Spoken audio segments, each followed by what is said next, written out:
Welcome to Chris Parkin Shooting Sports. This is the CZ600 Trail.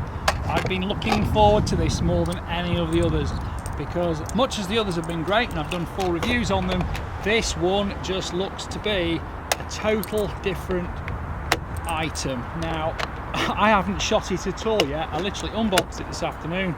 I've put a scope on it, I've bore sighted it. There's 5 rounds there in the magazine. It's a top loading mag, so you can click them in through the top easy peasy. So let's see how it goes. I'm just going to take a few shots with it, see what it's like. I put a Freya and Devic mod on the front. This is an Element Optics Titan 3 to 18 by 50 scope. So here we go.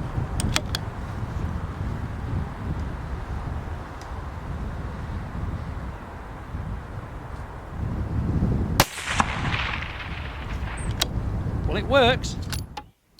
Welcome to Chris Parkin Shooting Sports. Unboxing today. I know what this one is. It's a CZ600 Trail in 223. I shot these when I was invited to the Czech Republic in October last year for the initial go with them, and I've got to dissect this box open now because I wanted to do this on camera just so that you could, experience some of my spontaneity and what I generally think about things. And although I have shot it before, I want you to go to my first impressions a year later, because I haven't had hands on one for a year and I know that this might be quite noisy, but let's see if we can get it out. That's actually a little bit easier than, well, I say that. Let's see if we can get it out without destroying all the packaging, which might be easier said than done because there's not really a lot to... There we go, got hold of it. You would not believe how much time I spend wrapping and unwrapping boxes. Let's just have it go this way.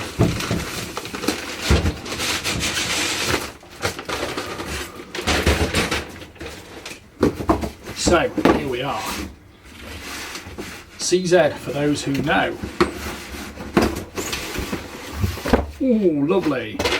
Let's just make sure we edit out that bit, because that's got my name and address on it. Just pop that out the way. So we get the CZ, for those who know, sticker, and then we get the gun, which is sort of slightly unusually packed actually. It's under a film sheet there. What else is there in there? There's a big sticker there, and there's also a CZ instruction manual. Perhaps I'll look at those in a little while. Now, I'm going to pop that back in, and I'm just going to neatly slice along there. In this small packet here we have quite probably a bolt. We've got a bolt, which is that one, and that looks like probably a decocking tool and a Torx key. We'll look at those in a while. Take that out of there, pop that on the other bench, and that is it. So the critical thing about this rifle is it's very different from the rest of the CZ600 range. You'll notice it's very small, very compact. That's a 16-inch barrel, and it's a 223 ram. This one's only available in 223 ram or 7.62 short, which is 7.62 39. It's a fast 1 in 7 twist. It actually says on the barrel there. And starting from the front, this is a semi-weight barrel. It looks about 18-19 millimeters diameter. So that's got a 15 by 1 thread on it for a moderator or brake. But I know the thing you're all interested in is, tell us about the stock. Well, essentially, if I remember correctly, you press a button there on the top and the stock extends like that, and vice versa. You can pop it back in, and there are incremental stages for different length of pull. Now, one thing that's been commented on some of the pictures people have seen on this is the cheek rest. Now, the cheek rest is kind of back here because when you look at it, that actually has to slide over the edge of the action. So were you to have a cheek rest where you need it to be, it would normally be here where the action is before it slid back. Now, I'll be honest, I suspect some people are going to improvise or modify these to put something nearer here, because essentially when you're on the rifle, you're actually there. And to be honest, that is, depending on the exact position, it is on my cheek there, which I don't actually see a problem with. Now, I've got some projects in mind for this gun. I'm going to prove it as usual with normal daylight scope, shoot some groups on paper, different ammo types.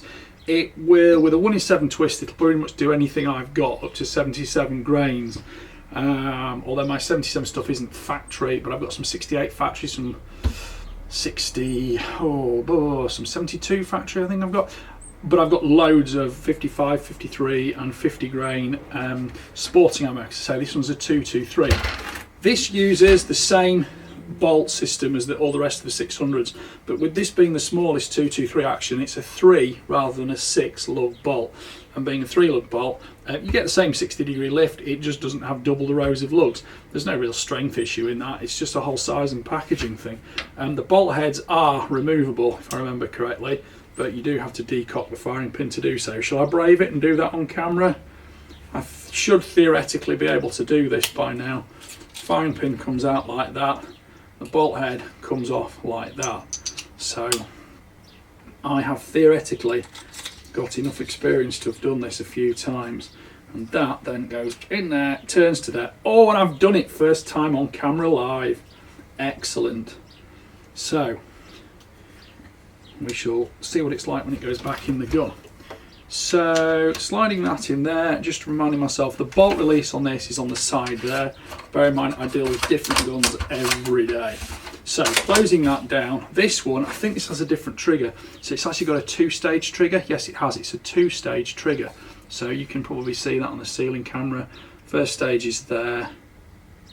That still breaks super crisp. It's a very slim trigger blade actually, very lightweight. But it also has the adjuster here, so you can adjust the trigger pull weight on it. Now let's just open that back up, have a look at the rest of the gear. So on the side here we've got the mag release, and that looks like it's also, you can use that from the other side as well. This is it an accurate mag, this one, or P-mag, sorry, it's P-mag, twin stack 223, that'll hold 10 rounds in there, and those will just clip straight in from the top. So pop that in there, close the bolt, off you go.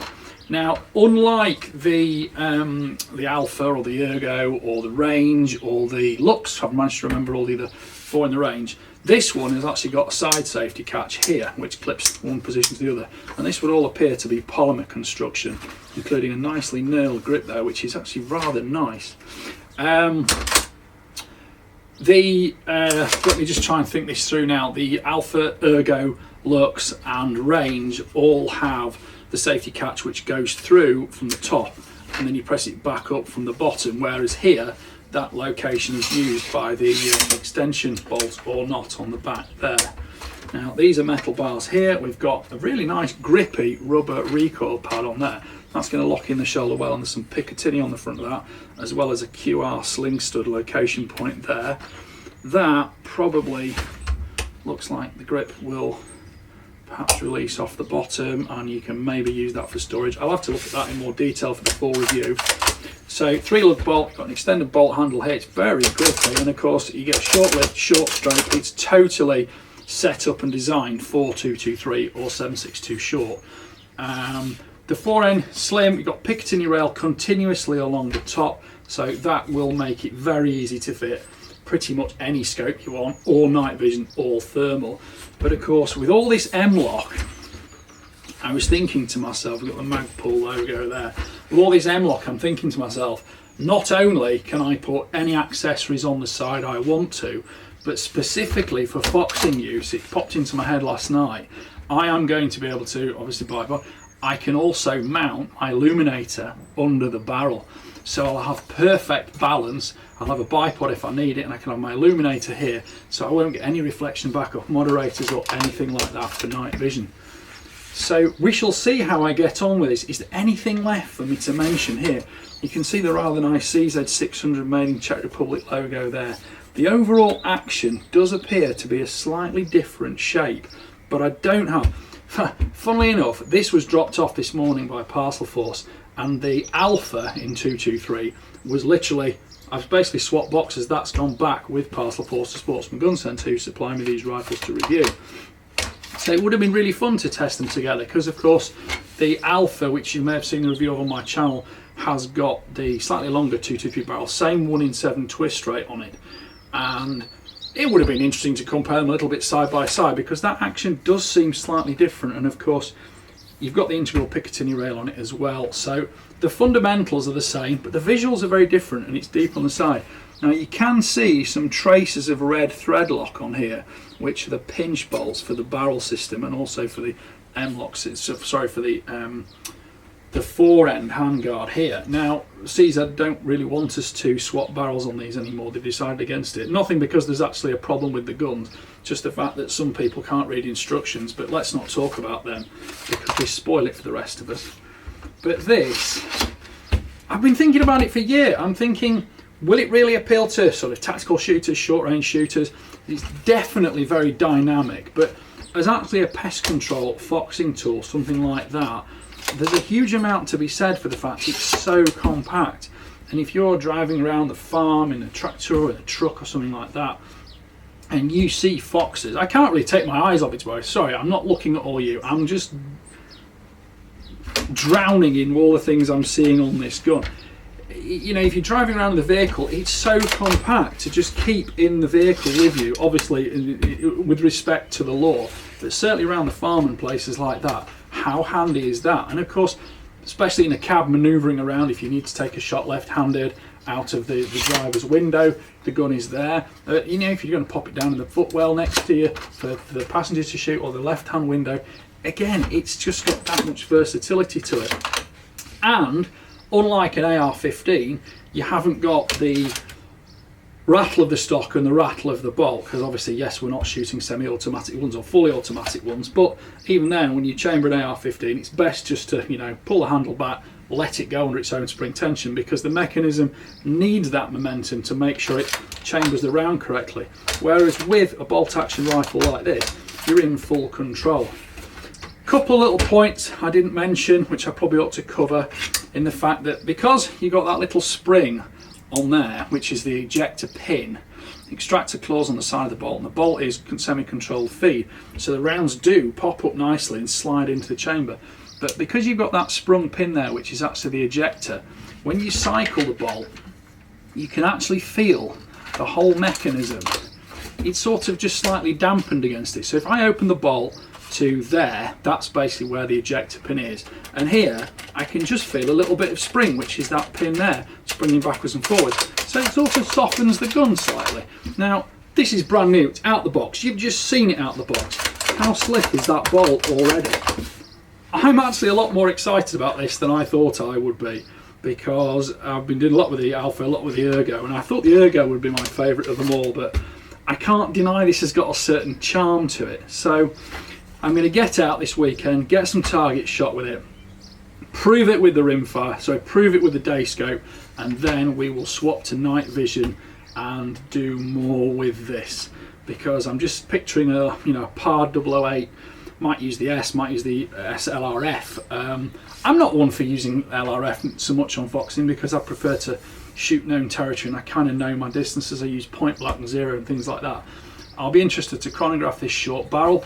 I've got sound moderators. I might have a Frere and Devick one actually for a titanium one, we shall see, which will also complement this super short, super lightweight rifle. Anyway, I hope you're enjoying my channel. Please like, please subscribe. Subscribing is the most important thing, because that is the number I can tell to people and say, this is how many people subscribe to my channel. Come and look at my channel. Because things like the British Shooting Show, they see my channel. That's why they're advertising on it, because they want you to click on the link at the end of my video and buy tickets to this next year's show. And the tickets to next year's show also have car parking included for 2023. So yes, like, subscribe, comment, and don't forget, click that notification bell, because it will tell you every time I've got a new video come up. And I actually looked, I think in the last 28 days I put over 20 videos on my channel, because sometimes they build up, sometimes they stretch out a bit and they're not quite as regular between them, but there's always one thing at least every week. So thank you for watching. Bye for now.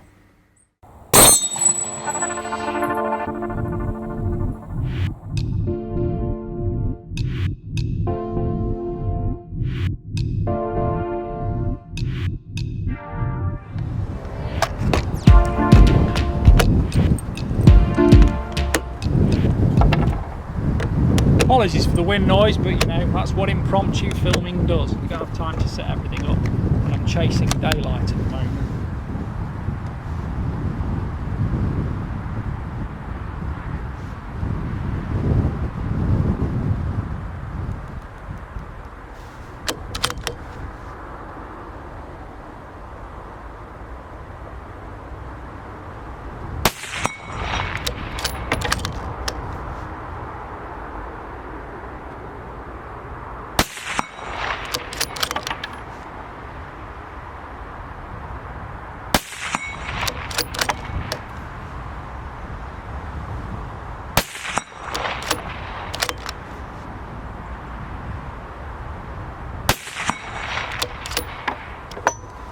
Well, isn't that good fun?